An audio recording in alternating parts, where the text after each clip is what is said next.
Learners, welcome to our channel.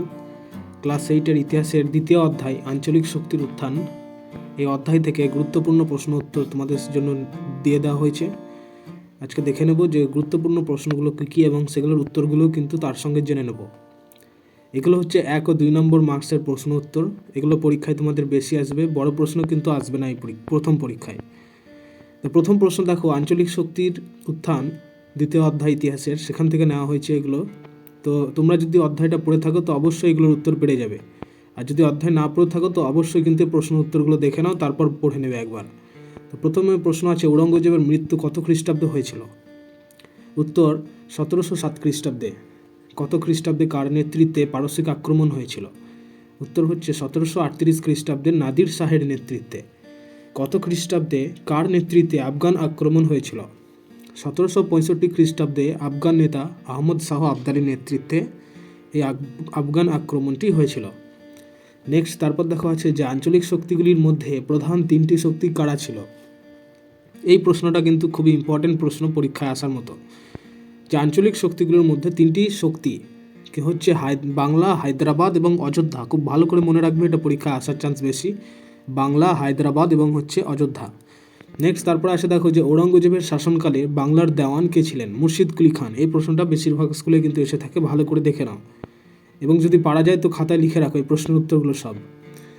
Next তারপর দেখা হচ্ছে যে মুর্শিদ কুলি খানকে বাংলার দেওয়ান পদে কে পাকাপাকি করে দেন? ফারুকশিয়ার। মুর্শিদ কুলি খানকে কে কত সালে বাংলার নাজিম পদ দিয়েছিলেন? 1717 খ্রিস্টাব্দে ফারুকশিয়ার। নেক্সট তারপর আছে দেখো যে কার নেতৃত্বে আঞ্চলিক শক্তি হিসেবে বাংলার উত্থান ঘটে? মুর্শিদ কুলি খানের নেতৃত্বে। ঔরঙ্গজেবের আমলে ঢাকাকে কি বলা হতো? জাহাঙ্গীরনগর। জাহাঙ্গীরনগর। ভালো করে এই প্রশ্ন উত্তরটা কিন্তু মনে রাখবে, কারণ বেশিরভাগ ছাত্ররা এই প্রশ্নের উত্তরটা কিন্তু পারে না। ঔরঙ্গজেবের আমলে ঢাকাকে বলা হতো জাহাঙ্গীরনগর। এটা কিন্তু খুব ভালো করে মনে রাখবে, পরীক্ষায় যদি কঠিন প্রশ্ন হয় তবে কিন্তু এটাই আসবে। নেক্সট তারপর আছে দেখো খেলাত কি? তো খেলাত হলো মুঘলদের উজ্জ্বল সম্মানসূচক একটি পরিচ্ছদ। নেক্সট তারপর মুঘল আমলের একজন হিন্দু ব্যবসায়ী এবং একজন আর্মেনীয় ব্যবসায়ীর নাম লেখো। তো এখানে হিন্দু ব্যবসায়ী ছিলেন উমিচাঁদ এবং আর্মেনীয় ব্যবসায়ী ছিলেন খোজা ওয়াজিদ। নেক্সট তারপরে প্রশ্ন উত্তরে চলে আসবো। দেখো যে মুর্শিদাবাদের বিখ্যাত মূলধন বিনিয়োগকারী কে ছিলেন? এটা জানো উত্তর, আশা করি তোমরা সকলেই, জগৎ শেঠ হবে। নেক্সট তারপর আছে যে বাংলার কোষাগার এবং টাকশাল কার নিয়ন্ত্রণে চলতো? এটার উত্তর হয়ে যাচ্ছে দেখো জগৎ শেঠের নেতৃত্বে। কাদের বণিক রাজা বলা হতো? তো বণিক রাজা বলা হতো বাংলার বণিকদেরকে। নেক্সট তারপর দেখো, এটা আশা করি তোমরা সবাই পারবে, যে কাটরা মসজিদকে প্রতিষ্ঠা করেছিলেন মুর্শিদ কুলি খান। নেক্সট তারপর আছে যে মুর্শিদ কুলি খানের মৃত্যু কত খ্রিস্টাব্দে হয়? তো এটার উত্তর হলো 1727 খ্রিস্টাব্দে মুর্শিদ কুলি খানের মৃত্যু হয়। মুর্শিদ কুলি খানের সময় কোন 3টি বাণিজ্য কোম্পানি বাংলায় সবচেয়ে শক্তিশালী ছিল? এটা কিন্তু ইম্পর্টেন্ট প্রশ্ন খুবই। তো এটার উত্তর হচ্ছে ব্রিটিশ, ওলন্দাজ এবং ফরাসি কোম্পানি। তারপরে প্রশ্নতে দেখো যে মুঘল শাসনের শেষ দিকে কাদের আক্রমণ বেড়ে গিয়েছিল? তো এটার উত্তর হয়ে যাবে মারাঠাদের। মুঘল শাসনের শেষ দিকে মারাঠাদের কিন্তু আক্রমণ বেড়ে গিয়েছিল বেশি। নেক্সট তারপর আছে কোন নবাবের সময় বর্গী আক্রমণ হয়েছিল? উত্তর হবে আলীবর্দী খানের সময়। কাদের বাংলা আক্রমণ বর্গী হানা নামে পরিচিত? মারাঠাদের। নেক্সট তারপরে আছে যে কে কাকে চিনকুলিজ খান উপাধি দেন? এটার উত্তর হবে সম্রাট ঔরঙ্গজেব মীর কামারউদ্দিন খান সিদ্দিকীকে চিনকুলিজ খান উপাধি দেন। নেক্সট আছে দেখো যে মীর কামারউদ্দিন খান সিদ্দিকী ফারুকশিয়ার এবং মোহাম্মদ শাহের কাছ থেকে কি কি উপাধি পেয়েছিলেন? একটু আগে কিন্তু আমরা জানলাম যে মীর কামারউদ্দিন খান সিদ্দিকী ঔরঙ্গজেবের কাছ থেকে চিনকুলিজ খান উপাধি পেয়েছিলেন। এবং তারপর দেখো যে ফারুকশিয়ারের কাছ থেকে তিনি পেয়েছিলেন নিজামুল মুলক উপাধি পেয়েছিলেন। এরপর মোহাম্মদ শাহের কাছ থেকেও কিন্তু তিনি আসফ জাহ উপাধি পেয়েছিলেন। অর্থাৎ তিনি 3টি উপাধি পেয়েছিলেন, যেটা তোমাদের জানতে হবে পরীক্ষার জন্য।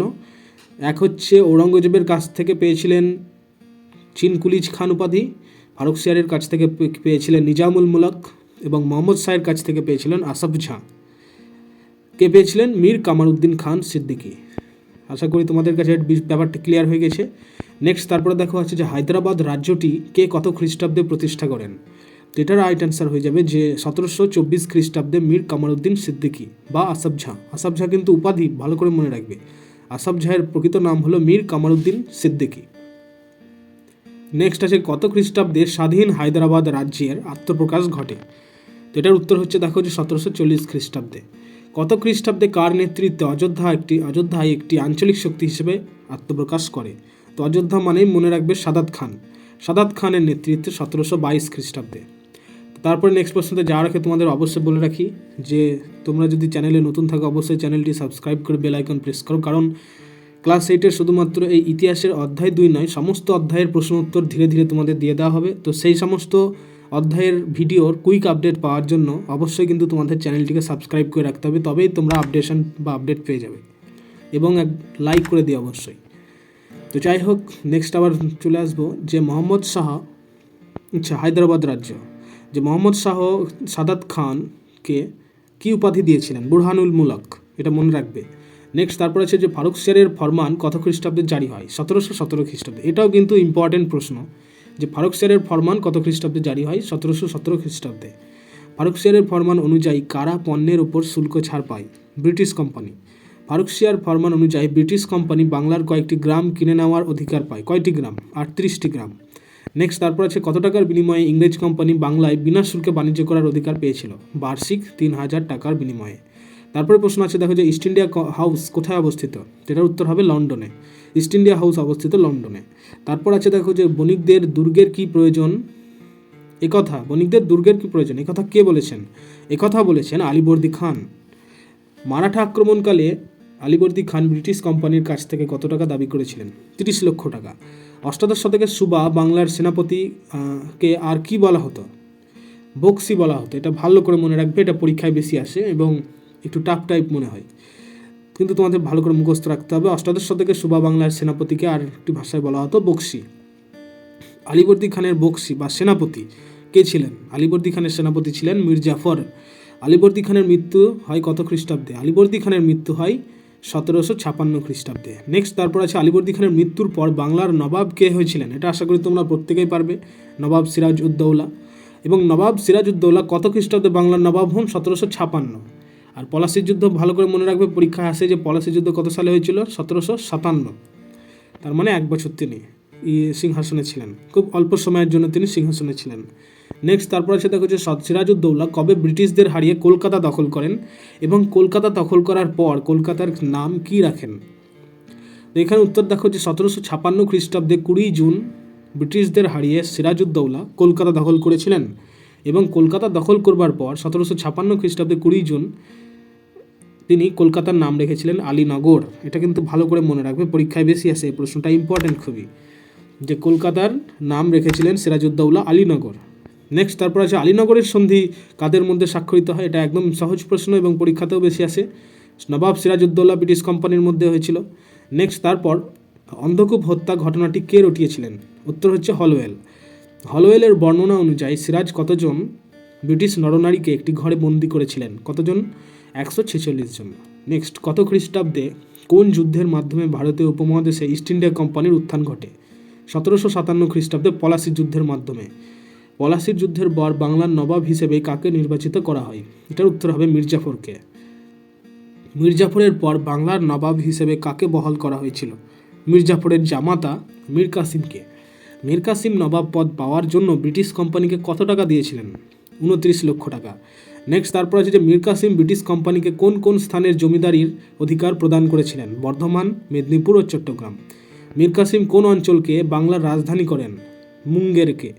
নেক্সট তারপর আছে কত খ্রিস্টাব্দে মীর কাসিমের সঙ্গে ব্রিটিশ কোম্পানির সংঘাত শুরু হয়? 1763 খ্রিস্টাব্দে।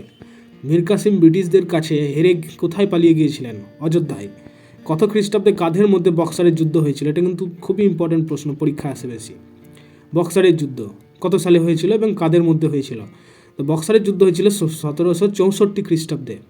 অযোধ্যার শাসক সুজাউদ্দৌলা, মুঘল সম্রাট দ্বিতীয় শাহ আলম এবং মীর কাসিমের যৌথ বাহিনীর সঙ্গে ইংরেজ কোম্পানির এই বক্সারের যুদ্ধ হয়েছিল ইংরেজ কোম্পানির মধ্যে। অর্থাৎ একদিকে ছিলেন সুজাউদ্দৌলা, মুঘল সম্রাট শাহ আলম এবং মীর কাসিমের যৌথ বাহিনী, এবং অন্যদিকে ছিল ইংরেজ কোম্পানির বাহিনী। দুজনের মধ্যে এই বক্সারের যুদ্ধ হয়েছিল 1764 খ্রিস্টাব্দে। নেক্সট তারপর বক্সারের যুদ্ধের সময় মুঘল সম্রাট কে ছিলেন? তো বক্সারের যুদ্ধের সময় মুঘল সম্রাট ছিলেন দ্বিতীয় শাহ আলম। কে কত খ্রিস্টাব্দে ব্রিটিশ কোম্পানিকে বাংলা, বিহার ও উড়িষ্যার দেওয়ানি প্রদান করেন? 1765 খ্রিস্টাব্দে মুঘল সম্রাট দ্বিতীয় শাহ আলম। দেওয়ানির বিনিময়ে ব্রিটিশ কোম্পানির মুঘল সম্রাটকে কত টাকা দিতে অঙ্গীকার করে? বার্ষিক 26 লক্ষ টাকা। দ্বৈত শাসন প্রবর্তন করেন কে? দ্বৈত শাসন ব্যবস্থা কে প্রবর্তন করেছিলেন? এটা সহজ প্রশ্ন এবং পরীক্ষাতে বেশি আসে। লর্ড ক্লাইভ বা রবার্ট ক্লাইভ। নেক্সট তারপর আছে দেখো যে কত খ্রিস্টাব্দে দ্বৈত শাসনের অবসান ঘটান? 1772 খ্রিস্টাব্দে লর্ড ওয়ারেন হেস্টিংস। ভারতের দেশীয় রাজদরবারের কোম্পানির প্রতিনিধিরা কী নামে পরিচিত ছিল? রেসিডেন্ট নামে পরিচিত ছিল। নেক্সট তারপর আছে যে বক্সারের যুদ্ধের পর ইংরেজ কোম্পানি কোন কোন স্থানে নিজেদের প্রতিনিধি বা রেসিডেন্ট নিয়োগ করেন? বাংলা, অযোধ্যা এবং হায়দ্রাবাদ। 76-এর মন্বন্তর কত সালে হয়? 1770 খ্রিস্টাব্দে। অধীনতামূলক মিত্রতা নীতি কে প্রবর্তন করেছিলেন? লর্ড ডালহৌসি। তো এই ছিল আজকের এই প্রশ্ন উত্তর এই ক্লাস, যেখানে তোমরা 60টা মতো এসএকিউ টাইপ প্রশ্ন উত্তর পেয়ে গেলে, এবং 2 নম্বর অধ্যায় থেকে এইগুলোই হচ্ছে প্রশ্ন উত্তর। যদি ভালো করে তোমাদের পড়া থাকে তাহলে কিন্তু পরীক্ষায় কোনোভাবেই ছেড়ে আসতে পারবে না, কারণ পরীক্ষা এখান থেকেই কমন চলে আসবে। তো যাই হোক, এখানেই ক্লাস আজকে শেষ করা হচ্ছে। তোমাদের বলে রাখি, এরকম ধরনের আপডেট পেতে অবশ্যই চ্যানেলটিকে সাবস্ক্রাইব করে বেল আইকন প্রেস করে দিবে এবং লাইক করে বন্ধুদের কাছে শেয়ার করে দিবে।